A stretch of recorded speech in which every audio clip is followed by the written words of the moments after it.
los 100 años de Fátima, un acontecimiento que marcó al mundo, a un mundo convulsionado en su momento, pero que hoy nos está dando, le está dando la razón a Fátima todo lo que está pasando.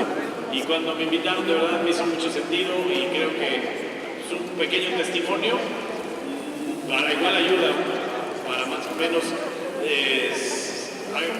hagan lo contrario a lo que yo hice durante toda mi vida. Entonces a lo mejor puede ayudarlos en algo. Es decir, los testimonios aquí no son maneras, no son ejemplos, únicamente son muestras de cómo Dios actúa en las personas y cómo actúa en mí, pues es de una manera bastante peculiar.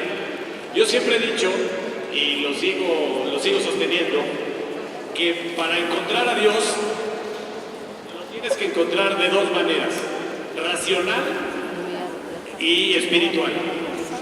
La manera racional de encontrar a Dios incluso puede ser de manera matemática.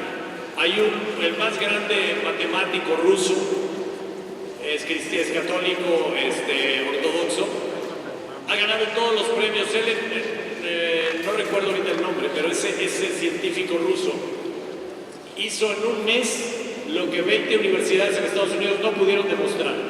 Son complejas resoluciones matemáticas, y hoy está actuando, y a mí me llamó mucho la atención cuando vi que este señor estaba trabajando en un modelo para comprobar la existencia de Dios a través de modelos matemáticos. Yo dije, sí ya se la está muy loco, ¿cómo le va a hacer? Y digo, yo la verdad es que te pones a pensar, cuando termina tu vida infantil, donde te inculcan los valores religiosos y das por hecho todo lo que te han enseñado. A mí yo creía en Dios y en la Virgen, creía en todo, es más, creí en cosas que te dicen que hay que creer y que los niños tenemos que creer, y que por ahí de los 14 años te dicen que no, que siempre no, que no existe. Como fantasías, alegorías y ese tipo de cosas que no las digo porque no va a haber un chavo aquí y me queme. Pero al mismo tiempo que te dicen, no hombre, esto no existe, te dices, bueno, ¿y entonces qué es lo que me enseñaron que sí existe? Yo me puse a pensar desde esa edad, que serían los 10 años, hasta los 25, la única manera de conservar mi fe fue a través del método de racionalidad. ¿Cómo es pensar que existe Dios, Jesús, la Virgen y los santos de manera racional? Pues de manera racional yo me puse a ver un día, me encantaba ver los programas de Cosmos, y me doy cuenta que hay más de 100,000 millones de galaxias. Dije, 100,000 millones de galaxias. Y en cada galaxia hay 300,000 millones de estrellas.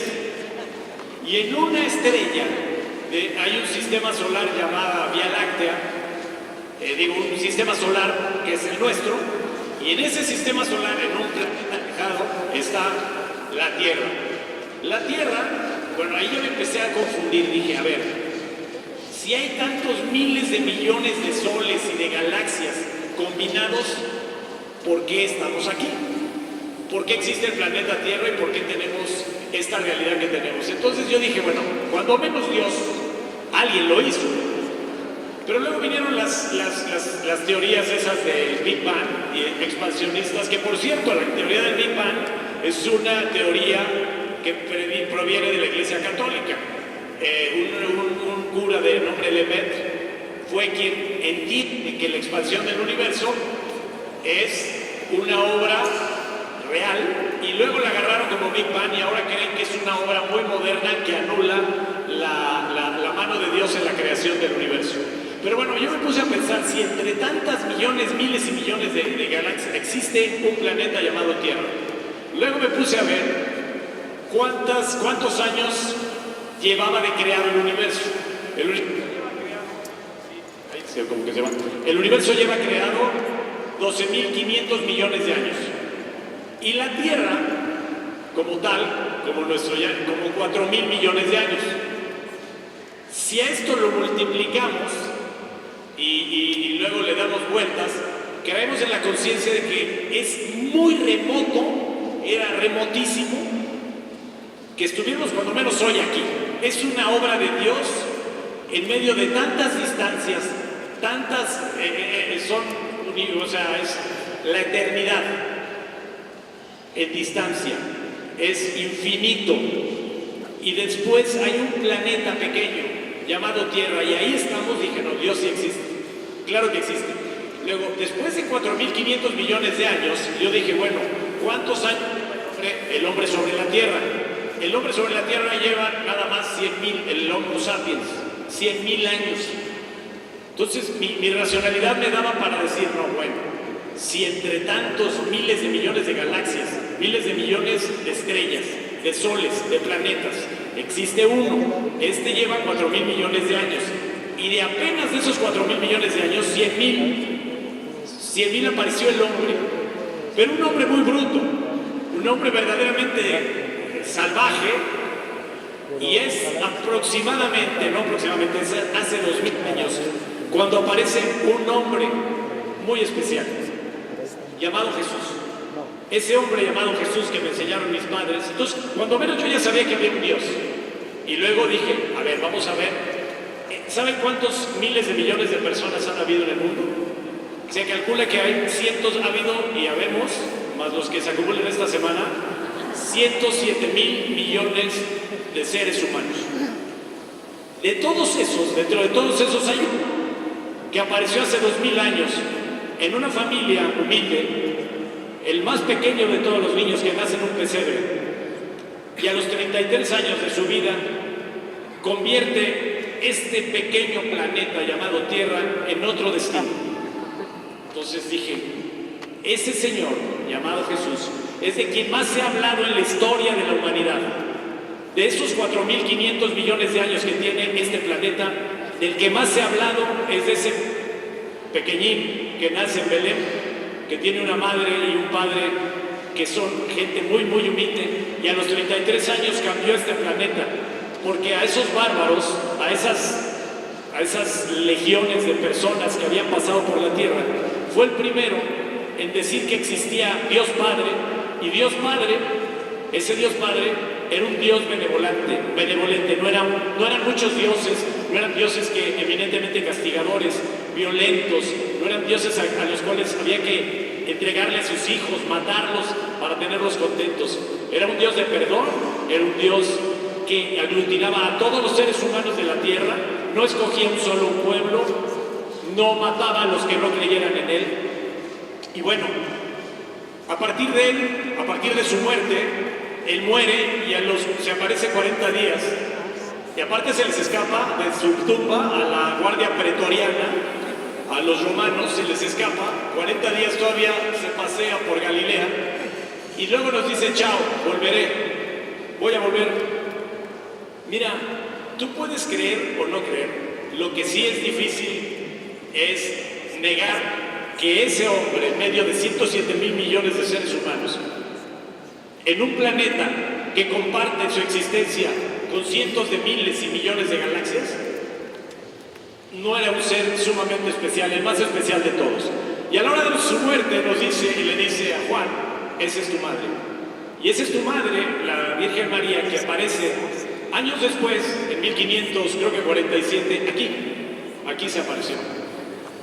¿Qué hizo en este país la Virgen? La Virgen cambió una realidad que vivían unos indígenas conquistados, que aparentemente no había manera de reconciliarse con los europeos que venían a evangelizar y a cambiar la mentalidad, que hacían sacrificios humanos.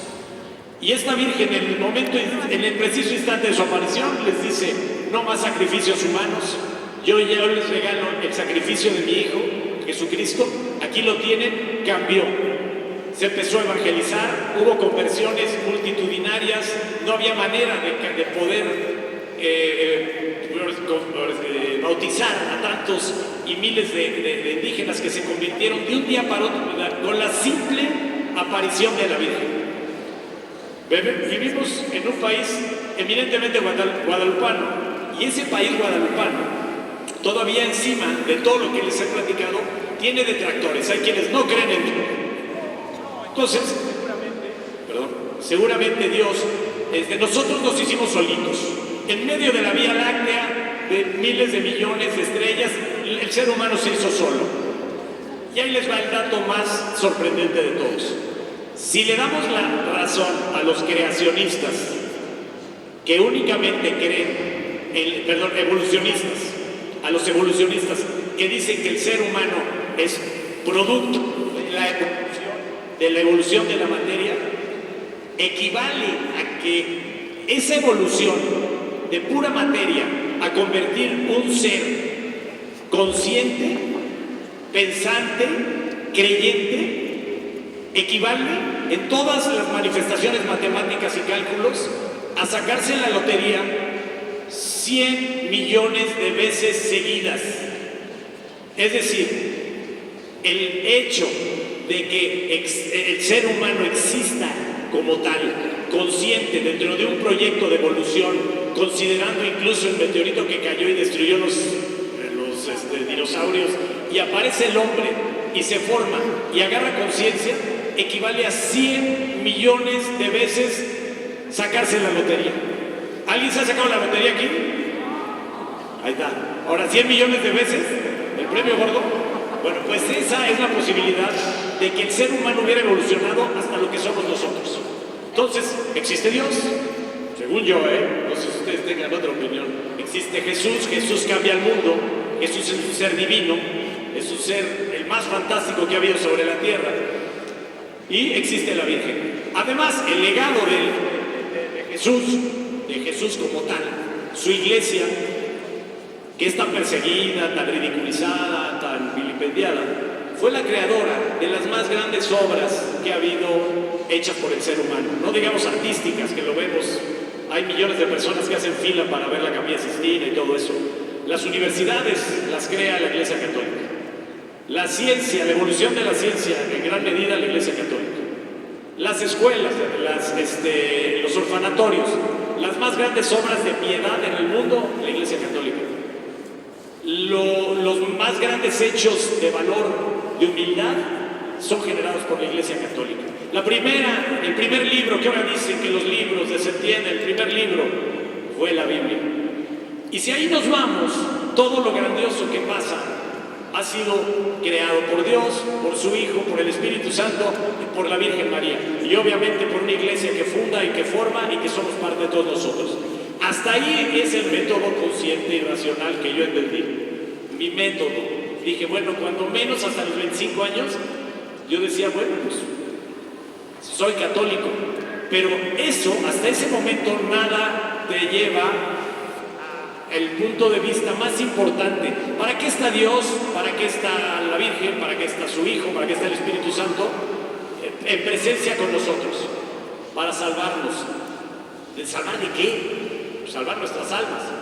El que no crea que tiene un alma, no sé qué está haciendo aquí, o cómo llegó aquí, o qué, digo, no aquí pues, puede estar de curiosos, pero bueno, pueden estar, ¿qué está haciendo en el mundo? Una persona que vive, ¿sabe cuánto vivimos en proporción a lo que lleva el universo? Súmenle 12 ceros, .04, es lo que vive un ser humano. ¿Y para qué? Para ser abogado, diputado, futbolista, pintor. No, yo creo que es para trascender. Pero esa trascendencia yo no la entendía y no la conocía, la verdad que me valía reverenda. Yo decía, pues, es más, ni sabía que cuando eres joven, la trascendencia, tú vives tu realidad.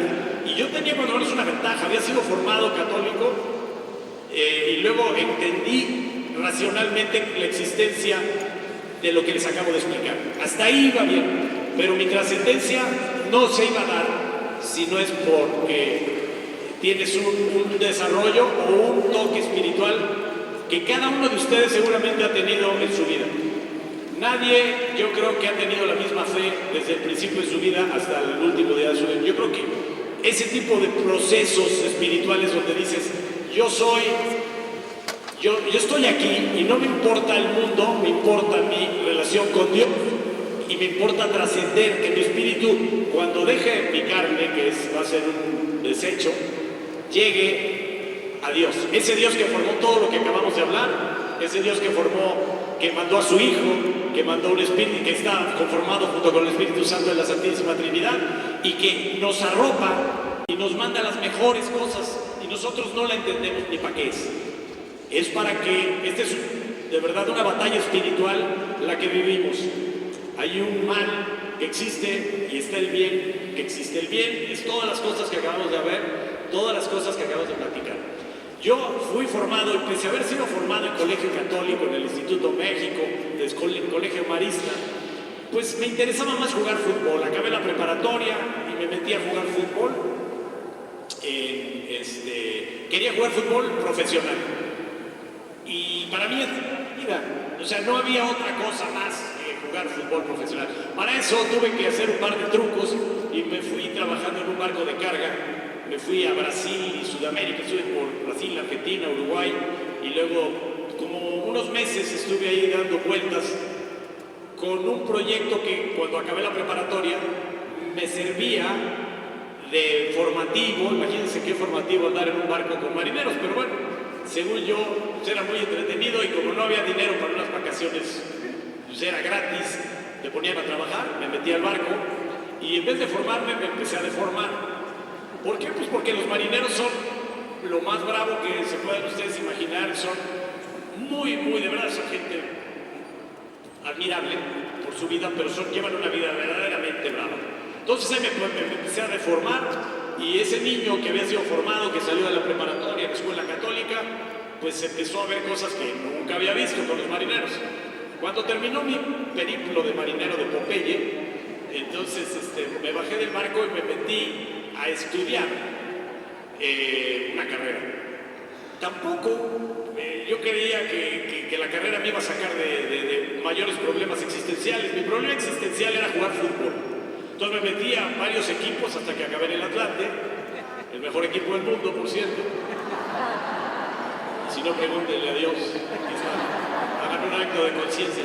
Ahora estamos en el infierno de la segunda división, pero no hay ningún problema, ya saldremos de esas llamaradas. Pero bueno, ahí estuve, y después de un proceso verdaderamente difícil, porque después de toda una vida prepararte para algo, cuando no se te empiezan a dar las cosas, porque es muy difícil y muy competitivo y muy demandante, luego también tienes que tener mucha suerte, pues estuve 3 años entre Atlante, Huastepec, acabé en Toluca, y en Toluca ni jugué en Huastepec, ni en Atlante, ni en Toluca, y me retiré. Y de verdad creí que se me acababa el mundo. Yo creí que el mundo no tenía mañana, porque pues, era verdaderamente... No me arqué porque no tenía una soga. Y no me tiré un balazo porque tenía una... Pero de verdad, si nada más te amarras a tus metas de joven, yo quiero ser modelo, y no eres modelo y eres una gorda, pues ya te fregaste, gorda. Y si tú eres futbolista y eres igual de bruto que yo, y no llegaste a ser futbolista, es culpa de la federación, no. Aquí es culpa tuya, es culpa de tus limitaciones, pero no es culpa de nadie. Pero al mismo tiempo le va dando uno valor en la juventud a metas, pequeñas metas, pequeñísimas y ridículas metas. Bueno, pero ahí estaba yo. En ese inter, antes de suicidarme, un amigo me dijo: no te suicides, hombre, no gastes una bala, vete a trabajar conmigo a un bar. Me fui a Estados Unidos de bartender, a un bar de moda, donde iban modelos, donde iba gente muy bonita por fuera, porque por dentro eran bastante echados a perder. Y ahí estuve otro rato. Y ahí el mismo que se deformó en el barco, se siguió deformando en el fútbol. Aparte, los futbolistas son un ambiente... Si los marineros son bravos, aquí están por el estilo. Y es de verdad te tienes que ir curtiendo con eso. Entonces yo ya el niño peinado de goma para atrás, ya no tenía ni peinado y se le iba despeinando la vida. Entonces ya había estado con marineros, había estado con futbolistas, y me metí a un bar. Con decirles que los marineros y los futbolistas eran buenas personas al lado de los del bar. O sea, los del bar era un bar donde pasaba de todo. Y era un bar en Estados Unidos donde había droga, había alcohol, había mujeres. Y uno que no es de bar. No, yo la verdad es que no, gracias a Dios, mi inglés no me permitía relacionarme mucho con las mujeres, no me drogaba y no tomaba. Entonces no sé qué estaba haciendo ahí, pero bueno, ganaba buena lana y estuve ahí un buen rato, pero sí, te sigues echando a perder. Cuando regresé de mi aventura de bartender, después de envenenar a varios clientes, porque tampoco sabía hacer muy bien las bebidas que ahí se ofrecían, me ofrecieron quedarme para trabajar, para hacer una vida en Estados Unidos, y algo me decía, no. Lo mismo que me hizo retirarme del fútbol, bajarme de un barco y salirme de un bar, dijo, regrésate a donde perteneces. Y me regresé aquí, pues a acabar una carrera, acabé mi carrera, y en ese inter conocí a Nieves, que es mi esposa, que de verdad es un regalo que Dios me dio, porque en el momento es de esas cosas que pues, no las ves, no lo ves desde arriba, lo ves como era. Te enamoras y ella insistía en casarse. ¿Cómo culparla? Porque yo era un partidazo. Pero bueno, miren, esa aventura del barco, la aventura del fútbol y la aventura del bar, el hecho cuando yo me salí, yo tomaba decisiones verdaderamente complicadas según mi punto de vista. Oye, güey, ¿cómo te vas a salir de esas cosas? Está divertidísimo el bar, está buenísimo el barco, el fútbol es divertidísimo y te asoleas y te pagan. Pues la más dura decisión fue casarme. Esa sí estuvo dura. El caso es que te casas siempre con un poquito de órale, ay, güey. Y de verdad hoy estoy cumpliendo 30 años, la semana que entra, después de aventarme sin ver a la alberca. Pero de verdad me ha salido buena la apuesta porque, gracias a Dios, y les voy a platicar por qué, gracias a Dios. En mi vida laboral, yo empecé trabajando con una empresa familiar, casado, y tuvimos un hijo, luego perdimos algunos hijos, 5 hijos a través del antes de que nacieran, y eran verdaderamente unos batazos demoledores. A Nieves más, y a mí también me pegaba, porque como yo siempre tengo cara de que estoy echando relajo, pues la cosa es, pues como que no se me nota, pero sí me dolía muchísimo. El caso es que, bueno, yo seguía, y en ese inter un amigo me invitó a trabajar a una estación de radio. Ese amigo, Alejandro González Iñárritu, hoy es un gran y laureado director de cine, y me llevó a WFM. Empecé a trabajar ahí, pero como de broma, y pues me divertía mucho. Pero ya imagínense un tipo casado irse a divertir en las tardes con unos amigotes a una estación de radio que no le pagaban. Pero bueno, yo creo que lo que yo hacía, algo funcionaba, porque me seguían llamando, no, ya hazlos más profesionales y hay esto, y bueno, el caso es que me fue jalando, hasta que acabé trabajando en el radio, cosa que no le gustó a Nieves, porque dijo que si no le gustaba un futbolista, menos un locutor de radio, o sea, pero bueno, entendió que el hambre era peor, y dijo, bueno, pues, no, que de qué vives te zángano, ¿no? El caso es que me metí, salí, dejé de trabajar en esa empresa textil, ya tuvimos un hijo y nos fuimos, ese trabajo en radio empezó a tener éxito, pero tal éxito que pues te empiezas a volver famosillo en radio, pero en radio no pasa nada. A los 5 meses nos invitaron a un programa de televisión que se llamaba El Calabozo. Bueno, yo le puse El Calabozo porque nos dijeron haz un programa, ni siquiera nos dijeron haz un programa tal.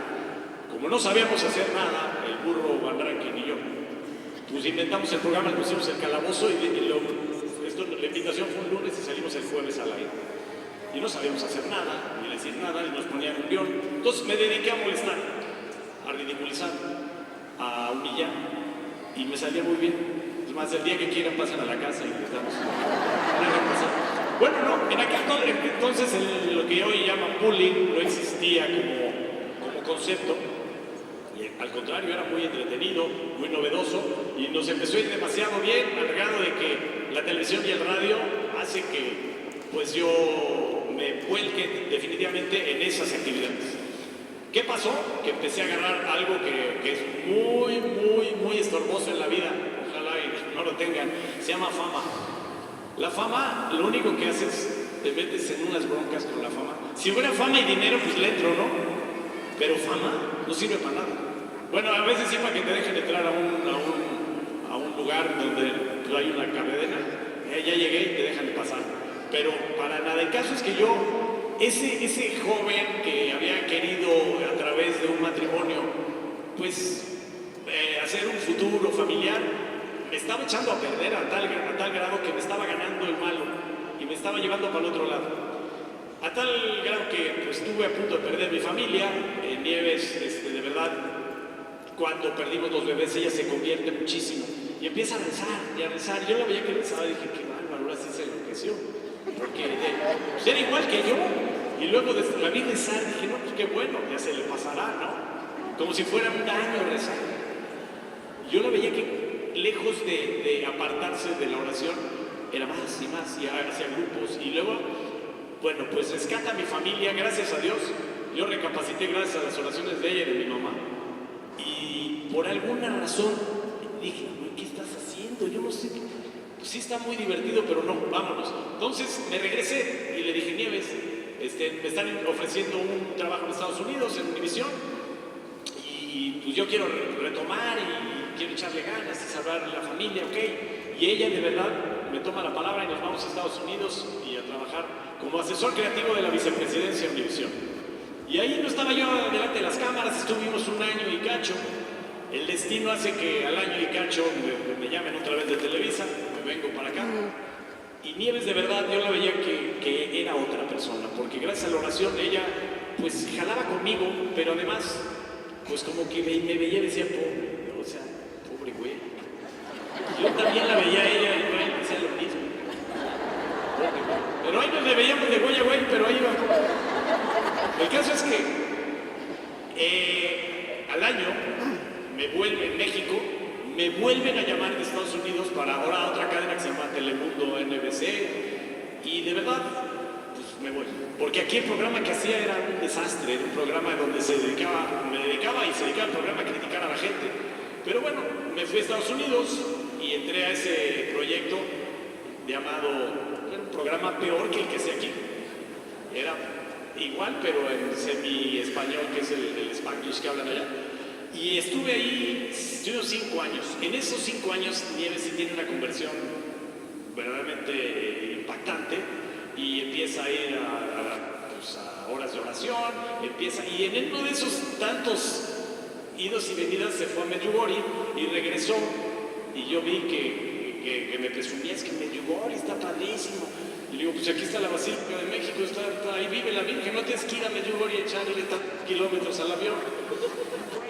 Fascinada con Medjugorje, y cuando me tocó renovar contrato, una de las peticiones que me hizo Nieves cuando decidimos echarle muchas ganas, me dijo, pero tienes que ir a la iglesia, tienes que ir a misa. Y de verdad a mí no es de que no me gustara, pero yo me había apartado con una inercia que te vas apartando, dije, pues sí, ir a la iglesia, yo voy. Pues empecé ahí en Estados Unidos, y iba, me sentaba yo al fondo a ver cómo, o sea, nunca se me hizo una cosa extraña, pero nunca entendí lo que era la Eucaristía, nunca entendí lo que era el sacrificio de la misa. Iba como una cuestión social, yo era el rey de bautizos, primeras comuniones, 20 años, era un religioso social, y que entendía perfecto, que asumía que existía Dios, Jesús, el Espíritu Santo, la Virgen, los santos y la Santa Iglesia Católica, y yo formaba parte de ella. Pero para el martes ya había roto yo como 3 mandamientos y tenía que ir a misa otra vez. Entonces, no tenía yo idea para qué uno iba a misa. En una de esas idas a misa le pido a Dios. La primera vez que oré con él fue pedir, yo nunca le pedía nada porque me daba hasta pena. De verdad, o sea, que no me hayan atropellado, no me hayan tirado del barco, no me hayan muerto en un bar o donde anduve. La verdad sí, fueron ambientes muy, muy hostiles. Decía yo, con esto yo ya me doy por bien servido, gracias a Dios, yo no te pido nada que te pidan los otros. Hay muchos que van a la iglesia a pedir como si fuera mercado. Yo los veía y decía que sí, me consigo. Yo no puedo pedir, de verdad, con la familia que tenía, la esposa que tenía, la salud que tenía, y lo que me había salvado, dije, no, ya con esto yo le entro. Pero ese día sí le pedí a Dios, le dije, oye, ¿me quedo a vivir en Estados Unidos o me regreso aquí? Dije, pues ahí sí. Y entonces, resulta que yo era conductor de premios Billboard y premios de esos que se dan premios como focas y se aplauden. Bueno, pues yo era el conductor.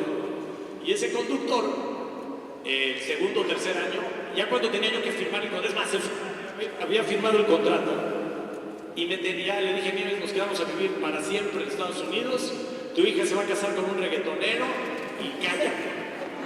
No hay de otra. Yo tampoco tenía trabajo en México. Entonces me quedé en Estados Unidos, firmo el contrato y se me olvidó llevarlo. De esas veces que no lo llevas a recursos humanos porque se te olvidó, lo dejé en la mesa. Y al día siguiente me cancelan mi participación como conductor de premios Billboard. Y dije, ese es el mensaje que me mandó Dios. Yo estaba esperando un mensajito para mandar a la fregada todo aquello y regresarme a México. Pero no tenía ni trabajo, no tenía ni dinero, o sea, tenía dinero para el día a día, pero tampoco era millonario. Y cuando me sucede eso, al día siguiente voy y renuncio. No lo podía creer, nadie ha renunciado, y menos ahora. Todos se quieren quedar allá, yo me renuncié, me regresé. Creo que hay una foto mía en la frontera.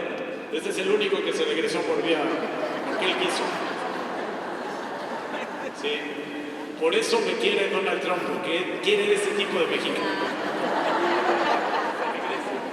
Bueno, pues yo le digo, Nieves, ya no tengo trabajo. Haz de cuenta que le dije, me saqué la lotería.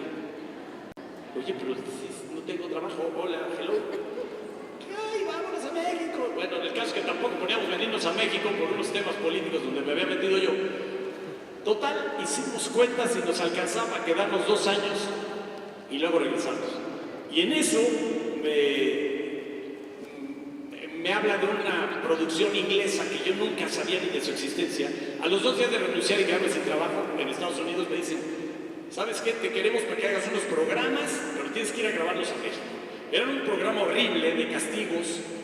Haz de cuenta que le hacían preguntas a tu hijo y si contestaba mal tu hijo, te daban toques eléctricos a ti en una silla de peluquero. Así era el programa. No es broma, así era. Yo era el conductor. El caso es que les encantó el programa. Me dijeron, empieza en noviembre y es para otra televisora que para Televisa. Pero yo dije, pues como ya no estoy en Televisa, vivo en Estados Unidos, vengo, hago mis programas y me regreso y sigo ganándome la vida honestamente, según yo. Y bueno, ¿qué pasó?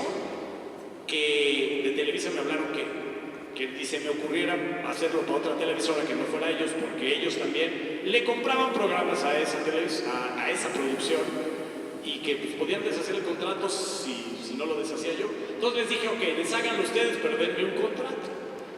Hagan de cuenta, no, Dios de verdad estaba actuando a manos llenas y a marchas forzadas.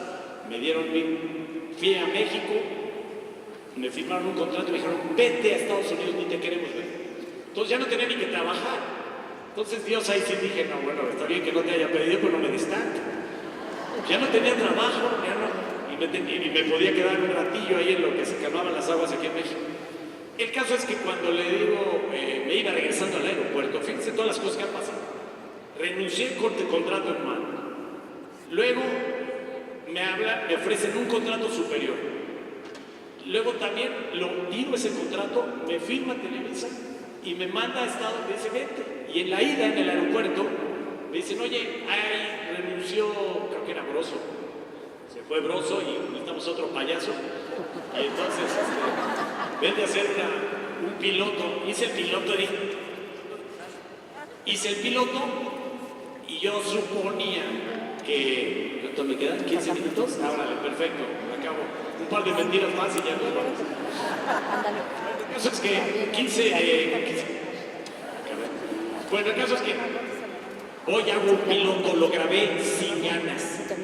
O sea, de esas veces que dices, no voy a hacer mal para que no le guste a nadie, me dejen allá en Estados Unidos 2 años. Lo hice con muy mala gana y les encantó. ¡Qué bueno está! Empezamos en enero. Hablé con Nieves, me dijo, sí, en enero, ¿pero qué? ¿Me acompañas a Medjugorje? Dije, órale. Dije, no se enojó. Yo tenía que vivir entre semana en México e irme a Estados Unidos los fines de semana, a cambio de irme a Medjugorje. Bueno, estaba fabuloso. Me llevó a Medjugorje con engaños. Me metió en una peregrinación. Yo creí que iba de viaje a Europa y no, yo estaba en Pueblo cuando se aparecía la Virgen. Llegué con engaños, les vuelvo a repetir, porque yo no sabía que iba en una peregrinación y todo el mundo me regañaba porque yo no le hacía caso a la peregrinación. Pero pues ahí estaba yo. El caso es que se fueron a ver, llegamos a Medjugorje, que es horrible, por cierto, no vayan. Como cosa turística no vayan, como cosa espiritual sí se las recomiendo, pero bastante piñata. Y llegué ahí, se perdió mi maleta, mi cuarto olía a azufre, no es broma, azufre, pregúntenle a Dios. Bueno, se iban a misa todos, la peregrinación, y cuando llegaban a mi cuarto, yo estaba en mi cuarto viendo televisión en bosnio, oliendo a azufre, así, ¿qué haces aquí? O así, y ahora ya era el chamuco. El caso es que la peregrinación no me quería nada, ni yo a ellos, era mutuo. Y el día de la aparición, me dijeron que fuera muy temprano, me tardé porque no había agua caliente, todos tenían agua caliente menos yo. Y entonces me levanté tarde y salí muy enojado y toda la peregrinación me veía feo, llegamos tarde, nos tocó hasta arriba de la montaña. La montaña es como 10,000 personas y esperan que se aparezca la Virgen. Y de verdad es que se aparece, pero como a 8 kilómetros allá abajo. Y en una casa. Pero bueno, ahí iba yo. Yo dije, Esteban, por favor, cálmate, no tienes ropa, hay agua fría, huele a azufre, todos te odian. Continúa, por favor, paciencia. Esto es el costo de poder hacer tu chamba y de ir en Miami y regresar a Miami. Total, yo estaba ahí en la aparición y en medio de la aparición sí, llegó la vidente. Y la vidente hace cuenta que llegó por la carne al Estadio Azteca. ¡Ay! Dije, qué tomadota de pelo es esta, porque se va a ir a aparecer a una casa que nadie ve. Bueno, pues así estaba yo igual, pero viene la aparición y todo se hincan. Todo ese bullicio, todo. Un silencio impresionante. Ahí sí dije acá. Cuando menos están organizados. Todos al mismo tiempo se callaron. Y yo estaba parado, todos hincados y yo parado así, pero esperando el tongo que se aparecía la Virgen. Y cuando se aparece, que se aparece la Virgen, no se aparecía, yo no vi nada, obviamente. Pero empiezan a gritar una niña de atrás de nosotros. Y era una niña. Y la niña empezó a insultar y a empujar a sus padres y a decir blasfemias y cambiaba de idiomas. Yo ahí sí me espanto. Dije, órale con la niña, esto está impresionante. Yo no veo a la Virgen, pero ¿quién es esto? Y había un gringo al lado mío, que ese sí no creía en nadie, ni en Santa Claus, creía. Pero iba a acompañar a su esposa y él veía lo mismo que yo. Y me dice, mira. Y cuando pasa, nos empieza a insultar en inglés al gringo y a mí. En medio de 10,000 personas que habíamos, las mentadas eran a mí, al gringo, y me decían los de la peregrinación, no, cállate, no lo veas, porque se te va a meter una cubana, se te va a meter el diablo. Y empezó a insultar más, se acercó y cuando pasa enfrente de nosotros, se le ocurre decir a la niña en español, ¿y tú qué haces aquí, Esteban? Entonces el niño le dije, sí, era para mí, ¿verdad? Le digo al gringo. Yo casi me desmayo del susto. Me trataban de explicar qué pasaba, yo no sabía que pasaba nada. Nieves, y yo quería, de verdad, me daban sales aromáticas, porque estaba yo en shock. Pero bueno, ya me explicaron. Al día siguiente hubo una aparición privada y entre 10,000 personas que había de todas nacionalidades volvió a ir la niña con sus papás y sus tíos, no sé qué era, pero ya la niña ya estaba en paz. Afortunadamente en esa aparición nada más se caía la gente por el Espíritu Santo. Yo estaba verdaderamente en shock porque dije, miren, yo vine engañado. Me iba a regresar 2 días antes. Yo no quería saber nada. Y entre toda esa bola de gente, al único que ofendió fue a mí. Era personal el tema conmigo. Híjole, sí, entonces yo no sabía ni qué hacer. Nieves me decía, te tienes que consagrar a la Virgen. Yo, bueno, si me hubieran dicho que me consagraba al Atlante, me consagro al Atlante. Yo estaba muy, muy asustado por lo que estaba pasando. Pero terminó el viaje. Todos se fueron a Miami. Ya no me odiaban tanto, ya les daba yo lástima. Porque sí, ya todos me daban consejos. No, espérate, ya se te va a salir el diablo. Total, me regresé a México y en el vuelo de regreso, ahí me viene un cambio. De verdad, cuando me desperté dije, oh Dios, me entra un cambio. Ese es el toque de conciencia que a mí me tocó vivir. Ese toque, todo el que era el cerebral, el humano, ya lo había entendido yo, pero yo no entendía el tema trascendental espiritual. Y a partir de ese momento, enfoqué todo lo que entendí en ese momento es que de donde venimos, ahí tenemos que ir. De todas esas casualidades racionales que les acabo de explicar al principio, de todas esas casualidades, cientos de miles de millones de posibilidades, solo faltaba algo, y era ese cambio y esa trascendencia espiritual. Y esa trascendencia me hizo cambiar de tal manera que, les digo, familiar, personal, laboral, enfoqué bueno, pues todo lo que me resta de vida a lo más importante, a tratar de salvarme, a tratar de estar con Dios en el final de los días, porque me queda muy claro, estamos aquí, esas casualidades no son esos inmensos tiempos, esas cantidades, esas posibilidades tan pequeñas que hay de que uno esté aquí y luego no creer, y luego todo lo que le pasa a uno en la vida y luego lo echas a la basura. Entonces me quedó muy claro y a partir de ese día me he dedicado a tratar de cambiar y recuperar el tiempo perdido.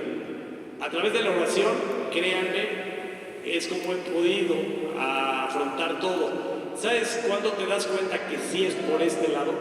Cuando tienes un cambio como el que yo tuve y te empiezan a ridiculizar, a atacar, a tratar de humillar y a tratar de vencer. Pero se equivocaron. Dios me había puesto con marineros, con futbolistas, en bares y en ambientes verdaderamente peligrosos y me habían fogueado.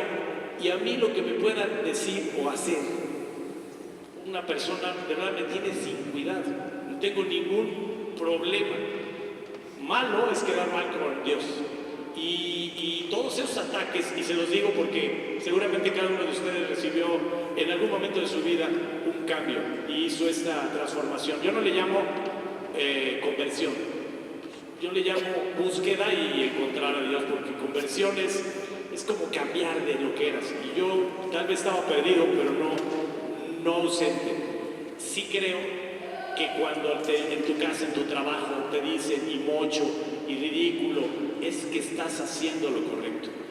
Yo laboralmente, de verdad, han tratado de afectarme, incluso si me llegaran a afectar no me importa, pero gracias a Dios, y Dios nos cuida, nos protege, ha protegido mi labor profesional, a mi familia, a mí en lo particular, he salvado a mi familia, mi matrimonio, pero lo más importante es que he podido transmitirles a mis hijos que el camino erróneo era por donde yo andaba, y el camino correcto es el camino de Dios, el camino de la Virgen, la Virgen es la única que va a interceder por nosotros en el momento más importante, y ha trascendido en mí.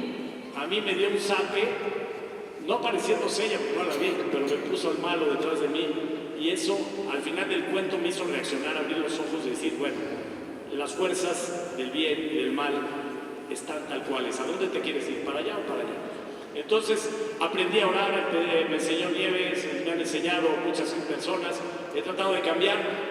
Si no lo han visto últimamente, pues eventualmente me atacan, me sacan periodicazos. Haz de cuenta que yo soy el peor de la televisión mexicana, el hombre más malo, habiendo los programas que hay y habiendo los contenidos que hay, creo que no sé, que es tan obvio que lo que estoy haciendo y los contenidos que presento en favor de la familia, en favor de la vida, en favor de Dios, en favor de la cultura y de la familia cristiana, son los correctos. Si no, no les importaría. Si yo presentara magias, horóscopos y todo, ni me pelaba. Entonces quiere decir que estamos en el camino correcto. De verdad, ese es parte de mi testimonio.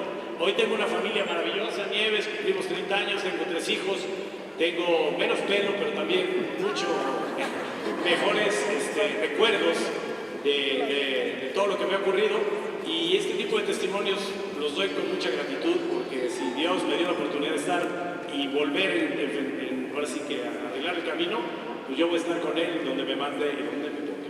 Gracias por estar.